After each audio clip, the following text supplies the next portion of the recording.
Good morning. आमचं सकाळी सकाळी आता 11 वाजतायत आणि जेवण सुरू आहे.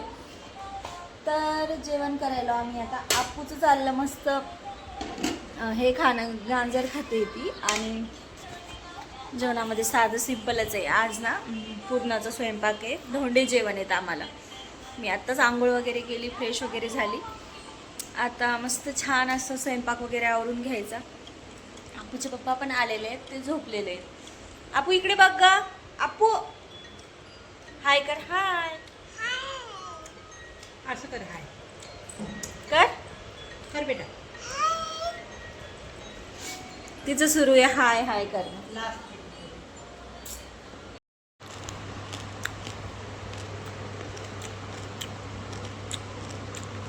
हे दिवस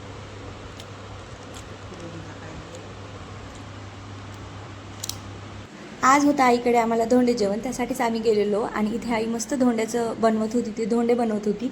आणि ना त्यामध्ये काहीतरी टाकतात, पण आई म्हणत होती की नको, आपू तोंडात घालेल, नाहीतर मग ती पटकनच काहीतरी उचलते आणि तोंडात घालते, त्यासाठी आई नको म्हणत होती. आणि मग आम्ही तो प्लॅनच कॅन्सल केला. असे साधे धोंडे बनवून घेतले. आता ना लग्नाच्या पहिल्या वर्षी धोंडा आला होता आणि आता 3ऱ्या वर्ष आहे. लग्नाला 3 वर्ष झाले आमच्या आणि 3 वर्षांनीच धोंडा येतो, तर बरोबर आला आहे आता 4थ्या वर्षी. तर छान आम्ही असे धोंडे बनवून घेतले. आणि पहिल्या वर्षी पण असंच आईने सर्व केलं होतं. इथे भाऊने फुलं ऑर्डर केले होते, मला काय माहिती नव्हतं. डेकोरेशनसाठी ऑर्डर केले म्हणत होता. आणि रोज इतके छान आले होते ना, मस्त डार्क होते आणि छोटे छोटे होते. मस्त छान त्याने डेकोरेशन वगैरे करायचा प्लॅन केला. तर हेच मग फुलं वगैरे आवरून घेतले. इथे मी स्वतःचा आवरायला गेली होती. आपूला नवीन ड्रेस घालायचा होता म्हणून ती खूप जास्त रडत होती. तर मला असंच साधं सिंपल तयार व्हावं लागलं. मस्त छान असं बांगड्या घातल्या. बांगड्या घालायला मला खूप जास्त आवडतात. आणि रेडी वगैरे झाली. देवपूजाचं मस्त आवरून घेतलं.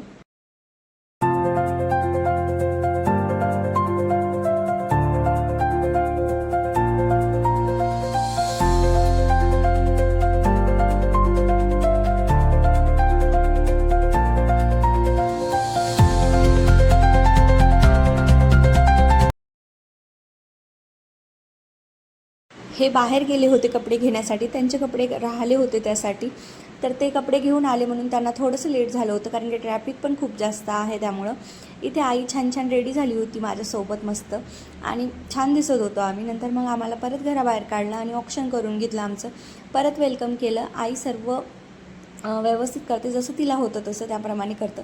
आणि ते रोज होते ना, ते मी आईच्या केसामध्ये पण एक एक लावलं होतं. छान असं खूप छान वाटत होतं.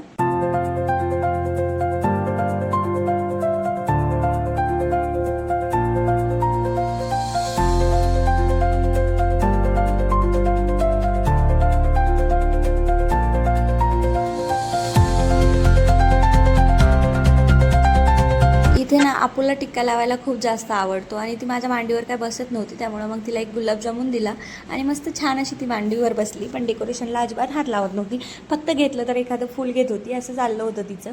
आणि तिला हे सर्व खूप जास्त आवडतं. म्हणजे ना देवाचं करते वेळेस ना ती ना खूप जास्त मम्मा टिक्का लावूया असं तिचं चाललेलं राहतं. तर यांना ते टोपी वगैरे घालत होते, शेला वगैरे देत होते, असं चाललं होतं. पप्पाचं कपडे द्यायचं चाललं होतं. आणि ना आमच्या इकडे ना सोनं करतात धोंड्याला, सोनं किंवा काही पण करतात, जोडवी चांदी वगैरे असं काहीतरी देतात, पण देतात. तर मागलच्या वेळेस त्यांना दिलं होतं थोडंफार सोनं आणि यावेळेस मला दिलं. आई म्हणत होती की म्हणजे दोघांना पण नाही पॉसिबल, त्यामुळं एकालाच देऊया. आणि माझं ना खूप महागामध्ये पडलं, त्यामुळं इथे आपू ना स्वतःलाच टोपी घालून घेत होती आणि तिचं चाललेलं स्वतःचं. इथे आईने मस्त गंठण केलेले हे मला घालत होते, कारण की मान तर यांचाच आहे, त्यामुळं मग छान असं त्यांनी मला घालून घेतलं.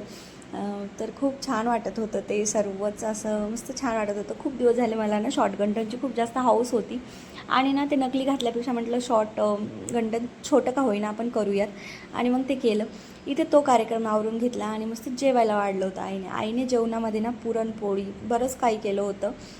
तिने ना जवायला वाणात अनारसे देतात, पण हिने गुलाबजामुन केले होते, कारण की ना हे खात नाहीत अनारसे वगैरे.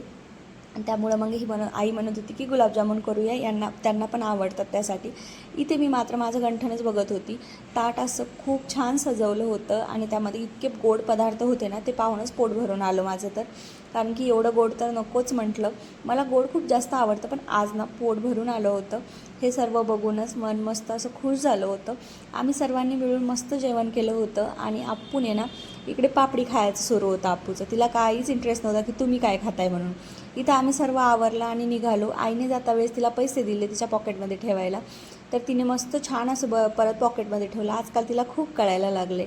यांना ऑफिसला जायचं होतं, त्यासाठी आम्हाला लवकरच निघायचं होतं, म्हणून खूप जास्त गडबडीत आम्ही निघालो.